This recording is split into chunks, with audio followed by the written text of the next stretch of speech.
সজনে ডাঁটা তো এখানে 2 কেজি। তো 2 কেজির মধ্যে সবগুলা তো আবার এর ডেটু আছে, এগুলা বেছে টেছে পরিষ্কার করতে হবে। আর কিছুগুলা আছে মরা, এই যে এগুলা। তো যেগুলা ভালো আছে সেগুলাই আমি নিব। তো এখন সজনে ডাঁটাগুলাকে আমি কেটে নিব, আঁশ ছাড়িয়ে কেটে নিব। কেটে তারপর সজনে ডাঁটাগুলা রেডি করব। তো আপনাদেরকে সবকিছুই দেখাবো কিভাবে সজনে ডাঁটা দীর্ঘদিন খাওয়া যায় ফ্রিজে রেখে। তো এইজন্য আমি বছর বছর রাখলেও কোনো অসুবিধা নাই, স্বাদে গুণে সব দিক দিয়েই ভালো থাকে। তা আপনারা চাইলে রেগুলার কিনে খেতে পারেন। তো আমার অনেক সময় দেখা যায় কি সজনে ডাঁটা আমি বাজার থেকে নিয়ে আসি কম দামে যখন হয়। তো এগুলার একটু আগাগুলা একটু নষ্ট আছে, এগুলা আমি একটু ফেলে ফেলে তারপরে কাটবো। তো কাটার সময় আপনাদেরকে দেখাবো কিভাবে আঁশ-ছাড়িয়ে কাটতে হয়। তাহলে আমি এখন কাটাটা শুরু করি, আপনাদেরকে দেখাই। আর বাকি প্রসেসগুলা সবগুলোই আপনাদের সাথে শেয়ার করব। তো এখানে কিভাবে আমি অনেক দিন রেখেছি সাজনাগুলাকে, কিভাবে আমরা পরে এগুলা খাই, আর পরে যখন খাই সেগুলো আপনাদের সাথে শেয়ার করব সাজনাগুলা কতদিন ভালো থাকে। তা আমি আপনাদেরকে এখন কেটে কেটে দেখাচ্ছি। এখন আমি এখানে বটি নিয়ে নিলাম সজনে ডাঁটাগুলো কাটার জন্য। তা এইভাবে আঁশ ছাড়িয়ে কাটতে হয়। সজনাটা নিয়ে নিলাম, এই যে একটা কেটে আপনাদেরকে দেখাচ্ছি। এইভাবে দিলে সব সজনাগুলো উঠে যায় আঁশ। তো এই যে এই সাইজ করে কাটবো। সবগুলো আঁশ উঠে নিতে হবে। এই যে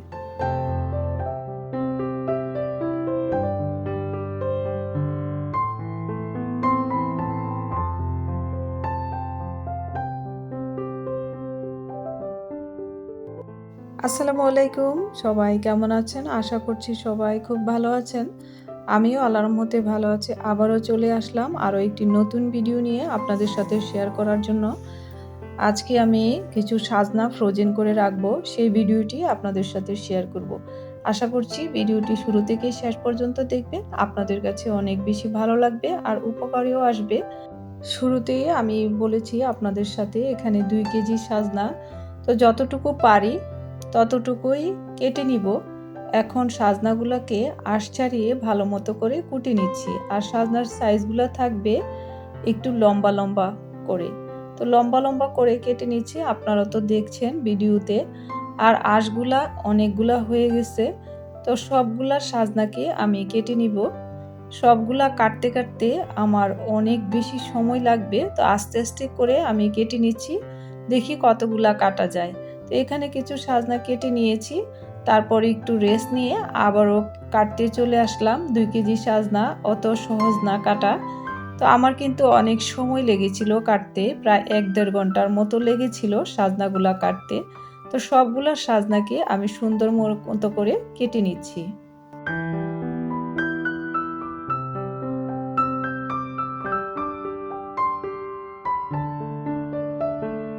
আমি যতটুকু সাজনা ফ্রোজেন করব সবটুকু কেটে নিয়েছি। আর 2 কেজি সাজনা থেকে রেগুলার খাওয়ার জন্য কিছুটা রেখে দিয়েছি। আর দেখেন কতগুলা আঁশ হয়েছে সাজনার।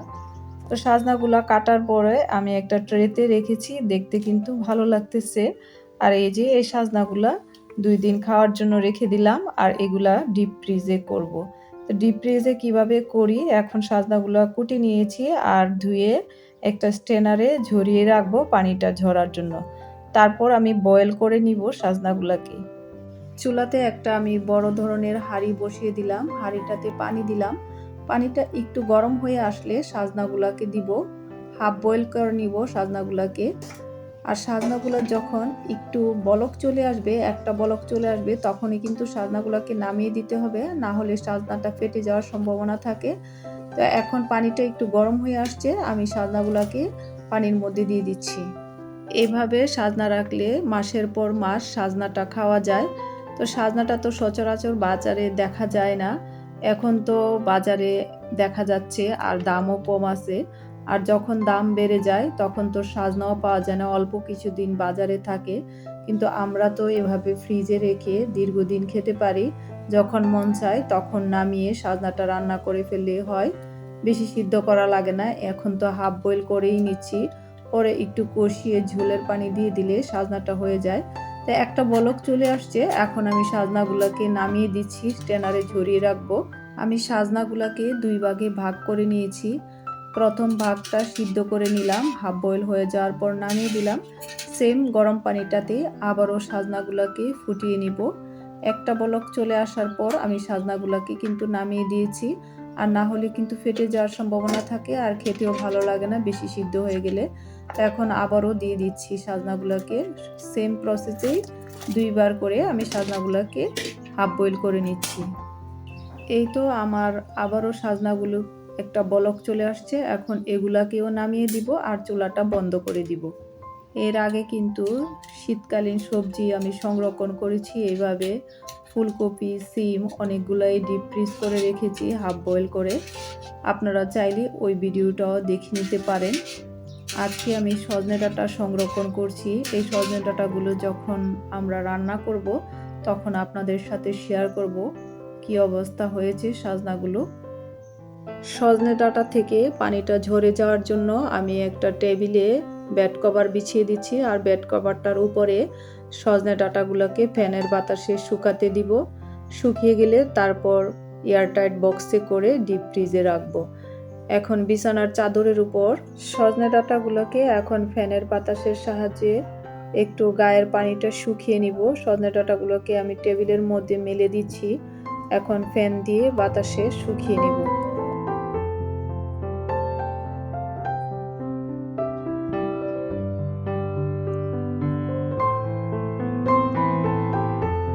সজনে ডাঁটার গায়ের পানিটা শুকানোর জন্য এখন আমি ফ্যানটা ছেড়ে দিয়েছি। পানিটা শুকিয়ে গেলে আমি এয়ারটাইট বক্সে রেখে দিব। তো কিছুক্ষণ শুকানোর পর আমি কয়েকটা বক্স নিয়ে নিলাম। ঘরে তো আমাদের এ ধরনের বক্স থাকেই। তো এখন প্রতিদিন খাওয়ার জন্য ছোট ছোট বক্সেও রাখা যায়, আবার বেশি করেও রাখা যায়। আর যাদের জিপলক ব্যাগ আছে ব্যাগেও করে রাখতে পারেন। এভাবে কিন্তু আমি সবসময়ই রাখি। এর আগেও আমি সাজনা রেখেছিলাম, তো এই জন্য এবারও রাখতেছি। আশা করছি নতুন গৃহিণীদের জন্য এই ভিডিওটা অনেক হেল্পফুল হবে। আমি তো এভাবে রেখে আরাম করে দীর্ঘদিন সাজনাগুলোকে খাই, বছরের পর বছর ভালোই থাকে, স্বাদে গন্ধে কোনোই সমস্যা হয় না। আপনারা চাইলেও এই পদ্ধতিটা অবলম্বন করতে পারেন।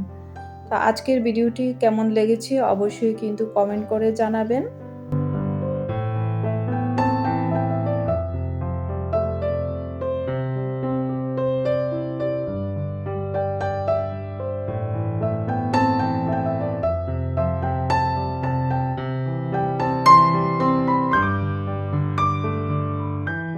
সব সাজনাগুলো রাখার পর আমার এখানে 3 বক্স সাজনা হয়েছে। এখন আমি ডিপ ফ্রিজে রেখে দিব। আমি শুরু থেকে শেষ পর্যন্ত আপনাদের সাথে ভিডিওটা শেয়ার করেছি। তো আপনাদের কেমন লেগেছে অবশ্যই কিন্তু মতামতটা কমেন্ট বক্সে জানাবেন। আশা করছি আজকের ভিডিওটি অনেক ভাইয়া আপুদের কাজেও লাগতে পারে বা উপকারে আসতে পারে। ভিডিওটি এখানে শেষ করে দিলাম। ভিডিওটি ভালো লাগলে অবশ্যই চ্যানেলটিকে সাবস্ক্রাইব করবেন, লাইক কমেন্ট শেয়ার দিয়ে পাশে থাকবেন। আজকের মতো বিদায় নিয়ে নিলাম। আল্লাহ হাফেজ।